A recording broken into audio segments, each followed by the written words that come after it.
Good morning all and welcome to this morning's video. So I have two pairs on watch today and those are soybean USD and sugar USD. So it's pretty much the same story for those of you who have been watching my videos regularly. The market just messing around as it usually does and just waiting for these entries to shape up or not shape up, whichever may be the case. But on the higher time frames, we have this high here, we have the near miss to it. As I've said many times previously, we have this impulse up, correction, and potentially this continuation to the upside to give us that kind of structure with the three drives. Okay, and then either catch people the wrong side of the market and then move to the downside, or form continuation above there to push higher. But as I always say, if that does occur and we push higher up there, then where are we pushing higher to? Because that is an all-time high. In the meantime, even if this does occur, it doesn't mean to say that we can't capitalize on a short-term move to the downside. Okay, and the clue for me that this might be the case is because although we have, and this is a factor in my thinking, and this does tailor my entry slightly, although we do have this near miss to this little consolidation here, which was kind of the retest of the back end of all of this, okay, or a failed sell structure, if you like, because we tapped into that area there. We had this kind of, if we can get the paintbrush on, there we go, fake sell off and move to the upside. Although we have that there, and we have kind of responded from that, meaning potentially that could give us a platform for that move that I was just talking about. If we just look at how prices moved, so I talk all the time about the nature of price, not just if price has moved, but how it has moved. You can see that this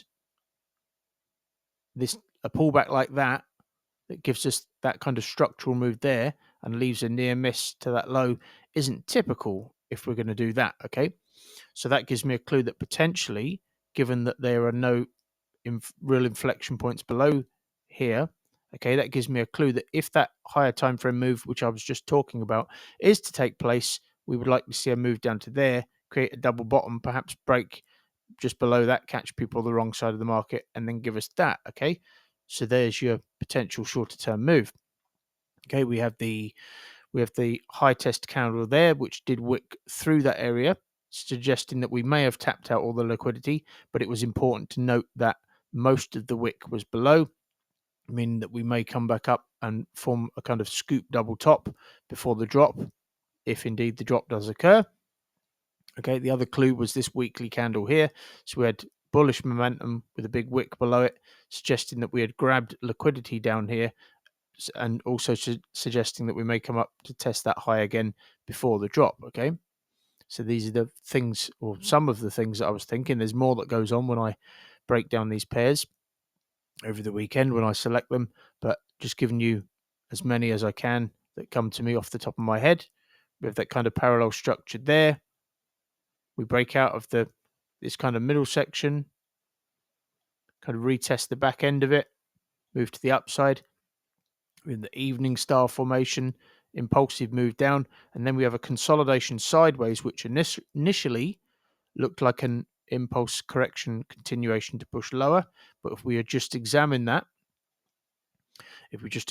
I said to you that, when this correction here, so we had the impulse correction potential continuation, but when it became this wide relative to the move down which had preceded it, it became more neutral, okay, meaning that we could go either way. And what we see a lot of the time is when we break out of these, I try to figure out why in my mind price might do certain things. I know that's not typical of those who trade the Falcon strategy. We're taught that you don't need to know why the market is doing everything or doing the things that it does, but historically I've always found, and this goes right back to my earliest years at school, I found that I just don't retain information at all unless I can contextualize or analogize why price or why something is the way it is. Okay, so one of the reasons that this impulse correction continuation might fail when the correction becomes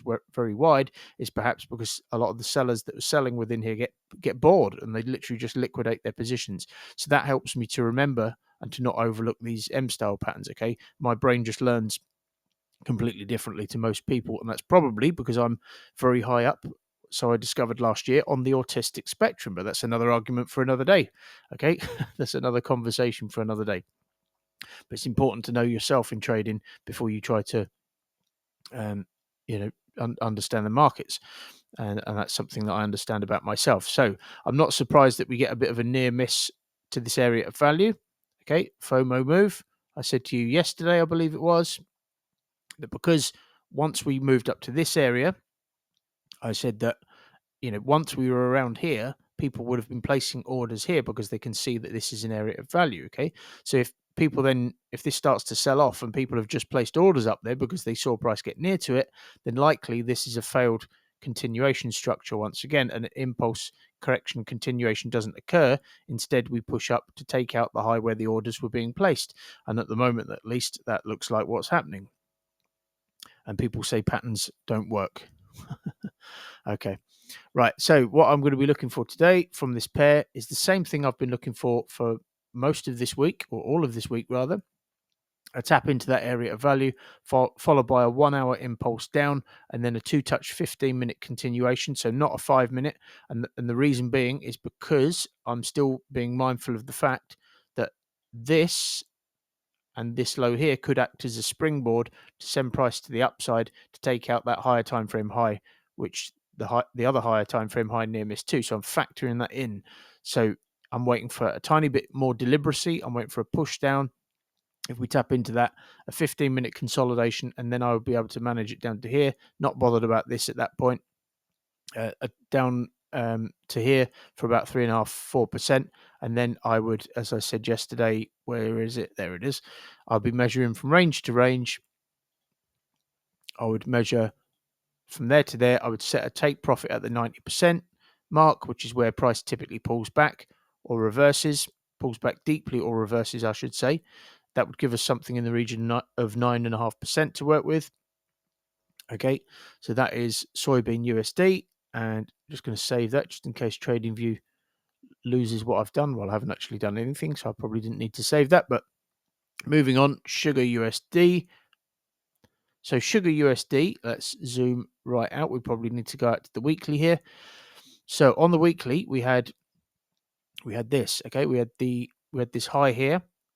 Okay, I'm literally just seeing this on the fly because I don't actually remember breaking this down in this way last night, but I'm sure I did. So we had this with this impulse correction continuation, and this little sharp hook point, when it's sharp, there's likely liquidity there, and when it smashes through a brick wall low, which was also sharp, so when it smashes through, when an exchange of liquidity occurs and it's sharp, and the sell-off that occurs causes it to smash through another sharp area where we would have anticipated liquidity, that gives me a clue that there's a lot of liquidity there, and that is likely where we will sell off from, or we will see a sell off from that area. And you can see that is what happened. However, in the process, we also had a little scoop double top. So we had this near miss here. We take out that near miss and tap into that high. That this also gives me a clue that this is an area of value for a sell. The fact that we kind of near miss to it, proportionate, speaking proportion wise relative to all of this. But then we have this little scoop double top, suggesting that there was still liquidity up there, and that we hadn't broken above by enough for the drop to occur. And then we see the sell off. Okay, so we get the big sell off, impulse correction continuation, and what I'm seeing here. Okay, so we did have a bit of a sharp move there. However, price smashed through that, okay, without any pullbacks, suggesting that there was not enough liquidity here to send price to the upside to potentially give us that, which could have happened because we had that kind of structure, okay, but we didn't get that. And what looks like is happening now is we're consolidating below this low, giving me a clue that this is just an impulse correction continuation to push lower to potentially tap into here, which was the base of all of this consolidation. Okay, so as we drill down, you can see that consolidation starting to form, and what I forecasted over the weekend, which is what so far at least seems to be manifesting itself. So price left is the following, and I'll get to that in a second. So we have the sharp move up followed by a sharp move down, which just so happens to be the retest of the back end of the previous low. And when I saw this, where was it when? Yeah, so we were down here when I selected my pairs for my watch lists for this week over the weekend, last weekend. Okay, price was in this sort of region. Okay, and I saw when we have a sharp move up followed by a sharp move down, which happens to be the retest of the back end of a previous low, that gave me a clue that perhaps what we would get during the course of this week, which for the moment at least seems to be what's happening. I thought, so where was that? Yeah, because this was last week when we had this sharp move here, sharp move up followed by a sharp move down. Often when we have a sharp move up followed by a sharp move down here, especially when it retests the back end of something, often what happens is we then get this where we get a second high, we push down to give ourselves a bit more of a base, and then we get that where the second touch takes out the first touch, but leaves a gap to this, and then the third touch takes out this high, and then we get that, and then we get that impulse correction continuation. Okay, so when I selected my pairs last week, we were down here. I saw this sharp move, and I thought, yeah, that'll probably give us that. And at the moment, at least, that's exactly what's happening. We may push a little bit lower. Maybe we'll push down to here to tap into some of this before pushing up. Okay, I would actually prefer that, because then if I was to manage a trade from here to the lows, that would actually give us more room than if price was to move up here, where I'd have to manage to there, if that makes sense, as a first inflection point. So these are all things that go on when I'm selecting these pairs. Because of the gradient of this, just to touch on it, because of the gradient of that, and we would likely, if we did get up to there, where are we? Thursday. Okay, yeah, because we would likely be, if we did tap the area of value, the trend line would likely be up there. Okay, and if it's not actually, if price doesn't tap the trend line a third time, then, and it's fairly steep like that, I will always wait for a push down and a flag rather than trying to call the top with a risk entry. Especially, you have to consider as well that we're quite far into this run. Okay, so I'm just decreasing the risk slightly by not taking a risk entry from the edge of structure, and especially when this might be a bit steep and we might tap the area of value and not the trend line. Okay, hopefully that makes sense. It probably doesn't to a lot of you, but trust me, when you've been doing this long enough, you know what you're talking about. Okay, so tap into the area of value, 1 hour impulse down below the area of value, 2-touch 15-minute continuation. I would then look to, if we got the two bottoms, look to get short on the break. And if we pushed up from the second bottom, I would also be looking for that risk entry within the flag. And then I'll be able to manage it down to these lows for something in the region of 5.5 to 6%. And then I would be targeting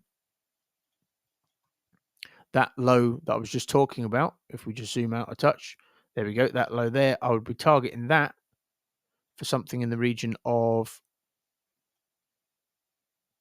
that would be about 13%. And what I would do once again is I would, we'll just put that back. I would measure once again from range to range.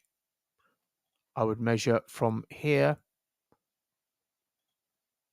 to there, and I would set a take profit at the 90% mark, giving us about 11.5% to work with, while simultaneously trailing my stops. And if we just measure the prior impulse and we assume that the next impulse, so when we get the impulse correction continuation, the next impulse is of a similar length, what do you know? That takes us to bang on that previous low.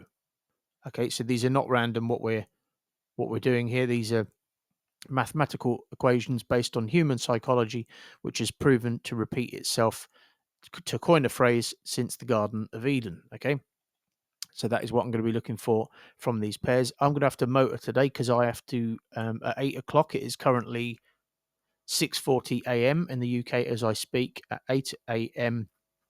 I'm going to be getting in a taxi to go over to somewhere called Stracathro in Scotland, where I live, because my partner has to have her cancer scans. So she has stage 4 cancer, which unfortunately her spread. So I'm going to be accompanying her to one of her scans this morning. But I hope you've enjoyed this video, folks, and I hope it has provided you with some value.